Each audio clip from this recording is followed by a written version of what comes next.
It's a crisp afternoon in New York City, the streets buzzing with the usual rhythm of life. Robert De Niro steps out of a bustling cafe, his mind seemingly elsewhere as he walks toward the street. He's lost in thought, perhaps reflecting on his latest film or wondering about the latest political drama that's unfolded in the media.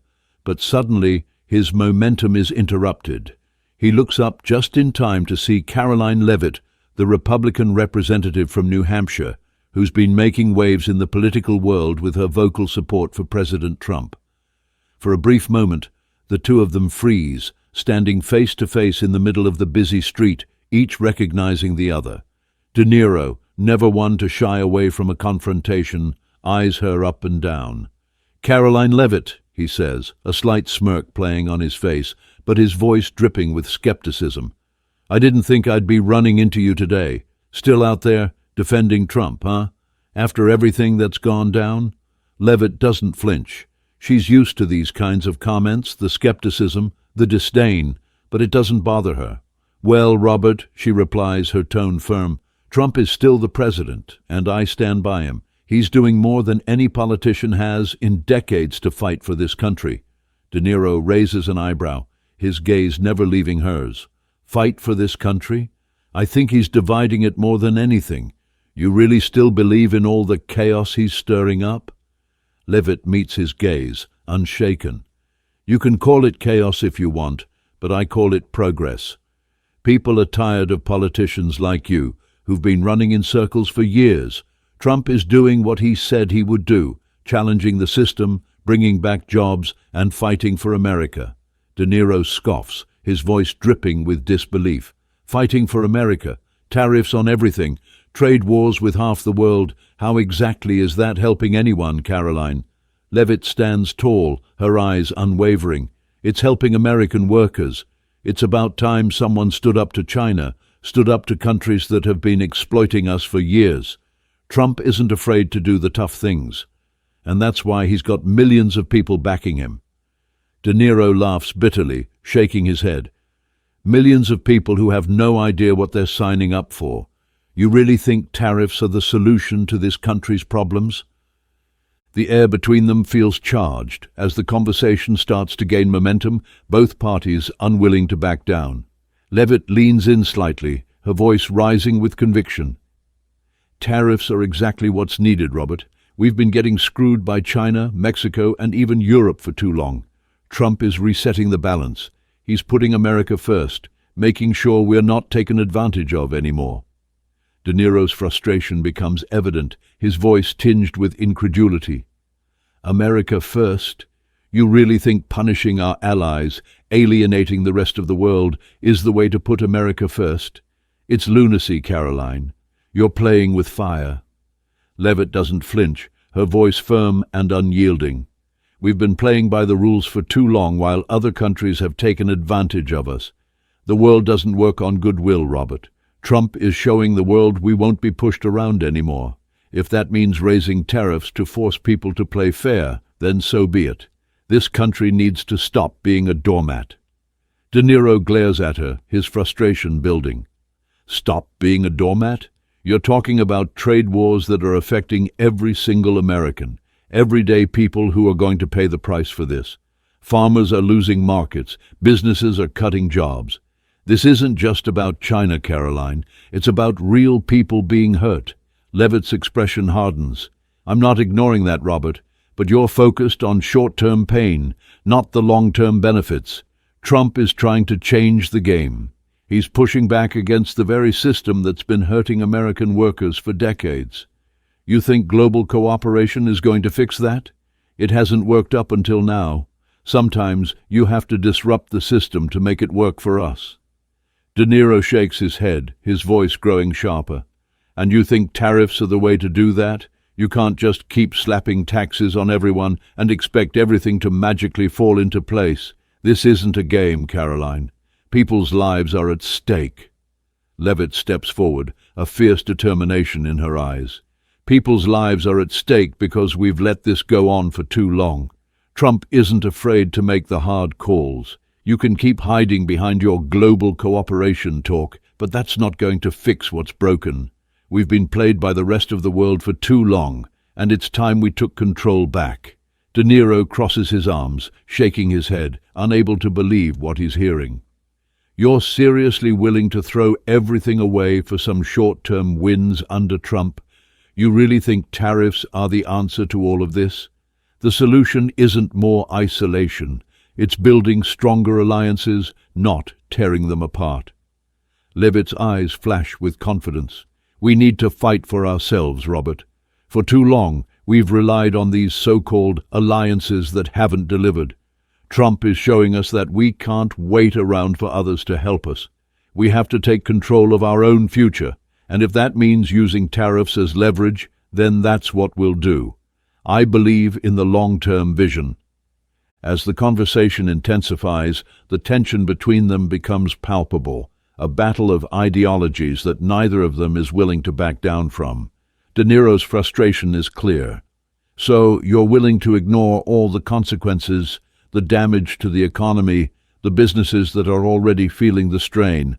What happens when these tariffs cause a domino effect and hurt the very people you claim to defend? Leavitt's voice is unyielding, sharp with conviction.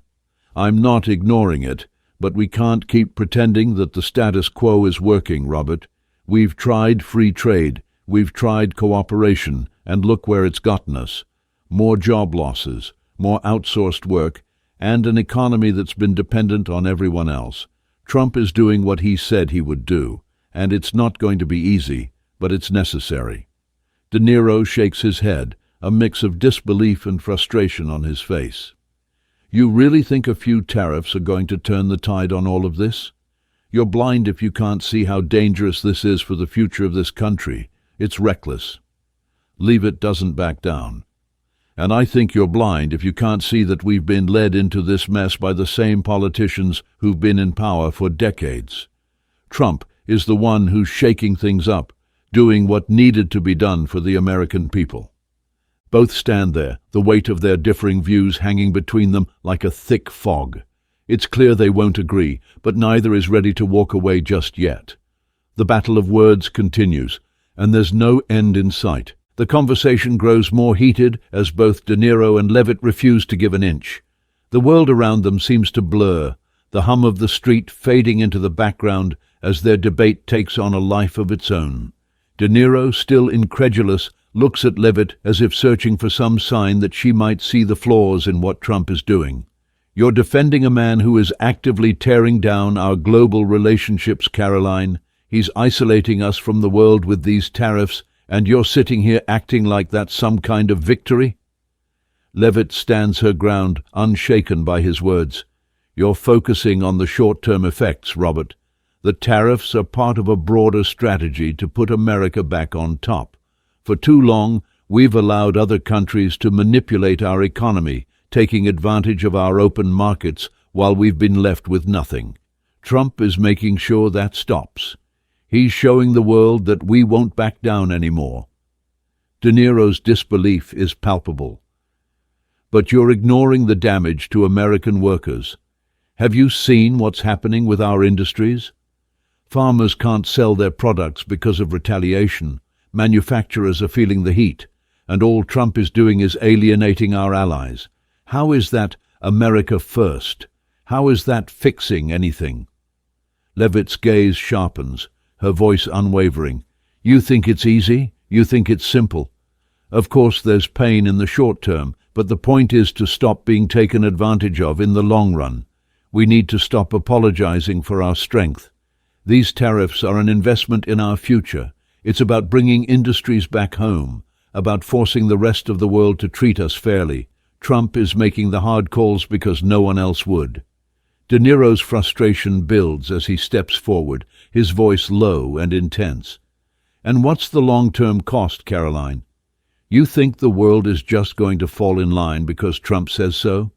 These aren't just numbers on a page. These are real people losing their jobs, their livelihoods, and you're telling me that's the price of progress?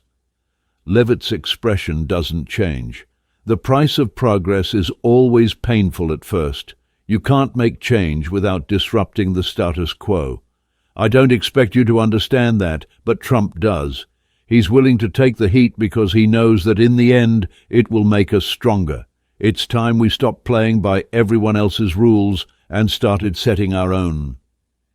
De Niro's disbelief deepens as he processes her words, his mind racing as he tries to make sense of what she's saying. And you think this will somehow strengthen us?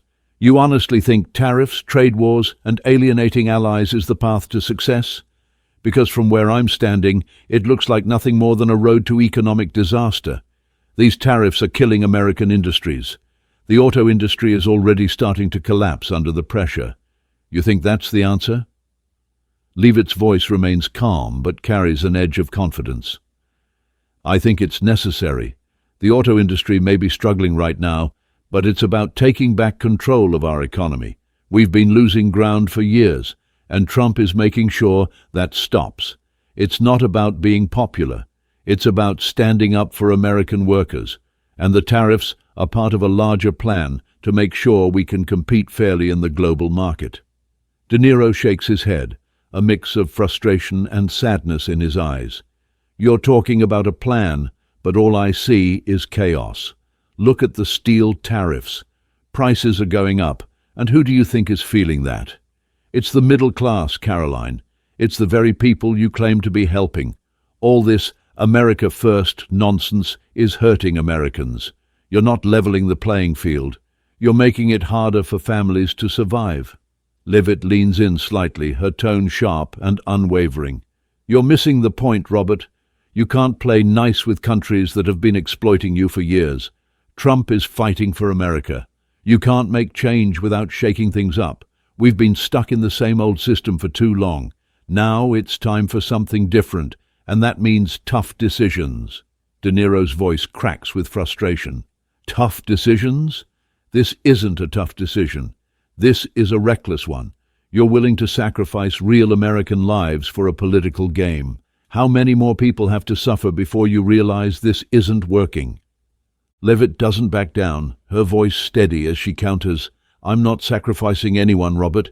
I'm fighting for them. I'm fighting for the people who've been left behind, the people who are watching their jobs disappear because of unfair trade practices. You can keep pretending that everything is fine, but it's not. Trump is doing exactly what needs to be done. You just don't want to admit it. De Niro clenches his jaw, unable to let go of his anger. You really think these tariffs are going to bring jobs back? You really believe that hurting our global economy will somehow lead to real jobs for Americans? This isn't a plan. It's a pipe dream. Leavitt's eyes flash with intensity. It's not a pipe dream. It's the reality of a new world order. The rest of the world isn't just going to hand us a seat at the table, Robert. We've got to fight for it. And Trump is the only one who's willing to do that. He's doing the work that no one else has had the guts to do. De Niro, visibly exasperated, shakes his head. I'm done with this conversation, Caroline. You can keep following Trump down this destructive path, but it's not going to end well for anyone. The tension between them hangs heavy in the air as they both stand there, each unwavering in their convictions. But something shifts in De Niro's demeanor as he realizes that, for all their shouting and arguing, neither of them will be able to change the other's mind. He looks at Leavitt one last time, his voice quieter but tinged with a sense of resignation. You're right about one thing. We'll never agree on this, but I do hope, for your sake and for everyone else's, that you're right, because I'm not convinced. Leavitt meets his gaze, the weight of the conversation still heavy on her shoulders. I don't expect you to be convinced, Robert. I'm not trying to change your mind, but I do hope, in the end, you'll see that this was the right choice. I'm fighting for a future where America doesn't get pushed around anymore. The debate between De Niro and Leavitt is no longer just about tariffs. It's about their fundamental view of the world, of leadership, and what America's future should look like. Each of them is resolute in their beliefs, but as the tension builds, they realize that neither is likely to back down. The back and forth isn't just a political disagreement, it's a reflection of the larger divide in the country itself. The intensity between them only grows as they continue their debate, the streets of New York carrying on around them while the world between De Niro and Leavitt becomes more and more charged. De Niro, still grappling with the concept of Trump's presidency, takes a deep breath, his voice lowering as he tries to steady himself. You keep talking about how America first is the solution, Caroline, but at what point do we stop? What happens when we've alienated so many people, burned so many bridges, and we're left standing in isolation? You think that's what America deserves? To be alone in this world? Leavitt looks at him with a mixture of determination and unwavering belief. No, Robert, I don't think we'll be alone. I think we'll be stronger than ever before, and I think that's what people like you can't seem to understand. We've spent too long putting everyone else first. Trump is finally putting America's interests ahead of everyone else's, and the world will respect us for it. You think we're isolated? I think we're finally starting to stand on our own 2 feet. De Niro, his face tightening, presses on. Standing on our own 2 feet is one thing, but cutting everyone else out is a disaster. Trump's policies aren't making us strong, Caroline. They're making us weaker. It's about relationships. It's about diplomacy. You can't build a future on tariffs and divisiveness. Look at the state of things right now. The international stage is a mess, and America isn't leading. Trump is pushing people away, not bringing them together. Leavitt's gaze sharpens. You're wrong, Robert. We've been so focused on cooperation for so long that we've forgotten what it means to demand respect. Trump isn't tearing us down. He's standing up for the people who've been left behind by the system.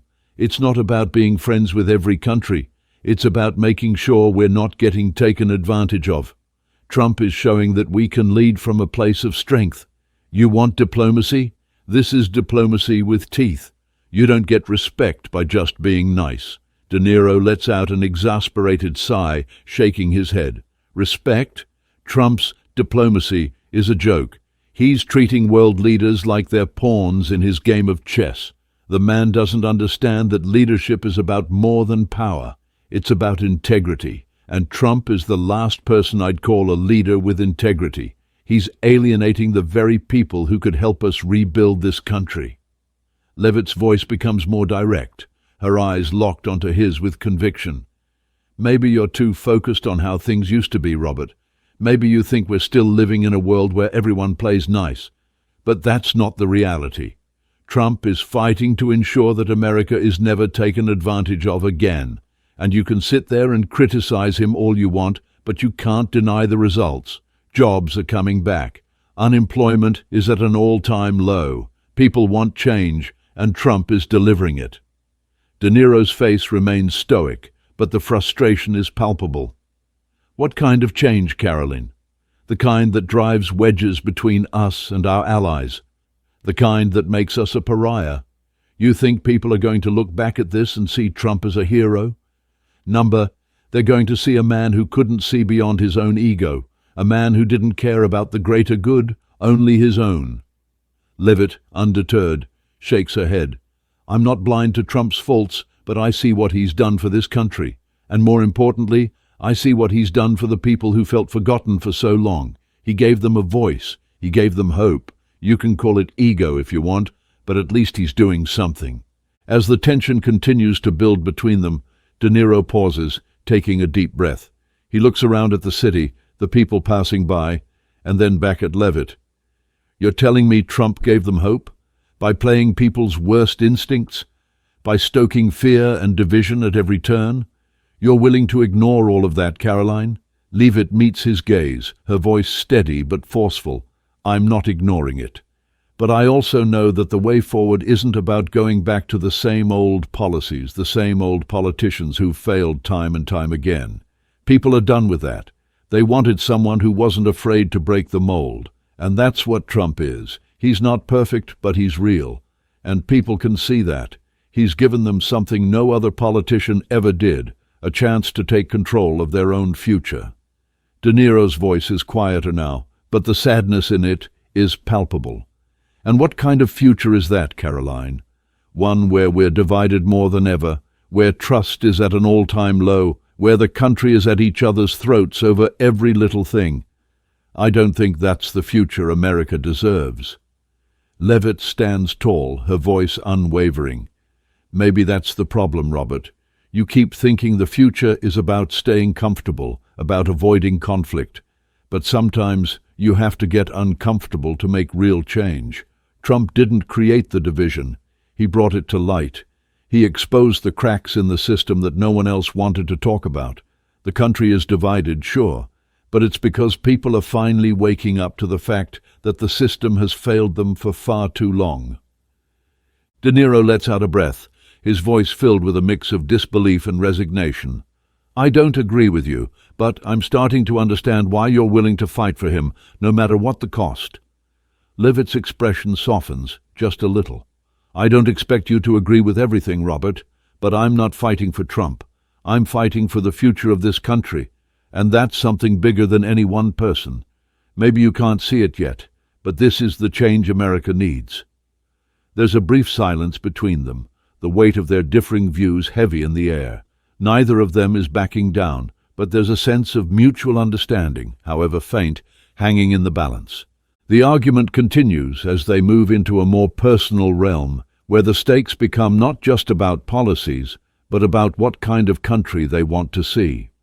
De Niro leans in slightly, his voice softer now, almost reflective. You really think this is the right path, Caroline? You think Trump's path is the right one?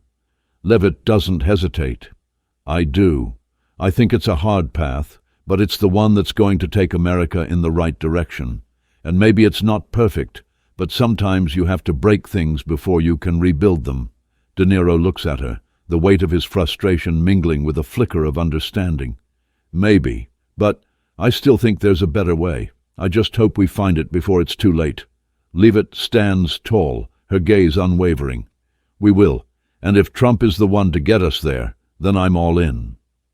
Their eyes lock for a moment, a mix of respect and disagreement hanging between them. It's clear neither one of them is changing their mind anytime soon.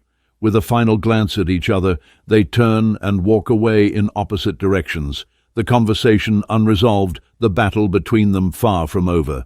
But for the first time, there's a recognition of something deeper, a mutual understanding that whatever the future holds, it's going to take more than just words to fix what's broken. The conversation between De Niro and Leavitt reaches a boiling point, the frustration from both of them palpable as they each stand firmly in their positions. It's clear they're not going to agree. Not today. Not ever. But as the argument stretches on, something shifts between them, and for a moment, the intensity wanes just slightly. De Niro leans against a lamppost, his arms crossed, and he looks at Leavitt, almost studying her, as though trying to understand where her unwavering conviction comes from. You know, Caroline, it's one thing to defend Trump. It's another to ignore everything he's done to this country, the way he's divided us, the way he's made it okay for people to hate each other. You're really telling me that's the kind of leadership we need? Leavitt stands still, but there's a softness in her expression now, an openness that wasn't there before. I'm not ignoring it, Robert. I'm not saying Trump is perfect, but I am saying he's been the only president to shake things up in a way that was needed. For decades, we've been stuck in this broken system where nothing ever changes. Trump is doing the hard things, things that need to be done. Maybe it's uncomfortable, maybe it's ugly, but it's real. De Niro sighs heavily, shaking his head, the frustration still lingering in his voice. You keep saying that, but I can't get behind someone who governs by division. I just can't. The way he's used fear, anger, resentment to push his agenda, that's not leadership, Caroline. That's exploitation. Leavitt pauses, her gaze never wavering. Maybe it's hard for you to see because you've been on the outside of all of this. You're used to the way things have been. But I've seen it firsthand.